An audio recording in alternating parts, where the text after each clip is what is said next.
Roberto Carlos'un 1997-ci ildə Fransanın qapısına vurduğu bu əsrarəngiz qolu çoxlarınız görmüsünüz. Qapıcı topun kənara gedəcəyini təxmin edir, refleksi gecikir və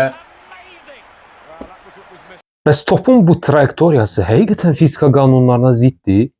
Gəlin nəzər yetirək. İndi fikir verək. Carlos topu sol ayağının çöl tərəfi ilə soldan sağa istiqamətləndirərək vurur. Buna görə də top yuxarıdan baxanda saat əqrəbinin əksinə doğru fırlanmağa başlayır.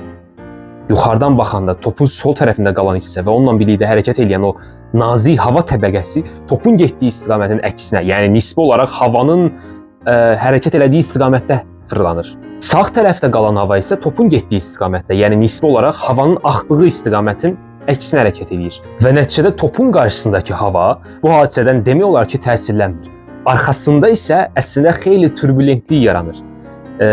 İndi yenə də yuxarıdan baxanda sağ tərəfdəki əks istiqamətli hava həmin hissədə topun ətrafında axmağa çalışan hava axınlarının yavaşlamasına və nəticə etibarilə də təzyiqin artmasına səbəb olur. Sol tərəfdə isə topun ətrafından hərəkət etməyə çalışan hava ilə eyni istiqamətdə itələnən hava, bəli, burada itələmə qüvvəsi ortaya çıxır. Həmin tərəfdə hava axınlarının daha da sürətlənməsinə və buna görə də təzyiqin azalmasına səbəb olur. Bu sizə nəyi xatırladır? Yüksək təzyiqdən alçaq təzyiqə, alçaq təzyiqdən yüksək təzyiqə. Siklon və antisiklonlar atmosferimizdə hökm sürür. Nəysə, bu ayrı mövzudur. Davam edək. Bu iki tərəf arasındakı təzyiq fərqi yüksək təzyiqdən aşağı təzyiqə doğru, yəni sağdan sola istiqamətləndirilmiş bir qüvvə yaradır və topu sola doğru itələyir. Bəs həmin topun sola doğru falso qazanmasına səbəb olan amili bu yüksək təzyiq fərqi ilə izah edə bilirik. Və bu effekti ilk dəfə Alman fizik Heinrich Gustav Magnus kəşf elədiyi üçün onun şərəfinə Magnus effekti adlandırırıq.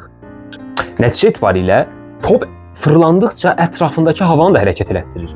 Amma təbii ki, top hərəkət etdiyi havaya nisbətdə çox kiçik olduğuna görə, yer və atmosfer kimi kosmosun vakuumunda olmadığına görə topun ətrafında onunla birlikdə fırlanan hava təbəqəsi çox nazik olur.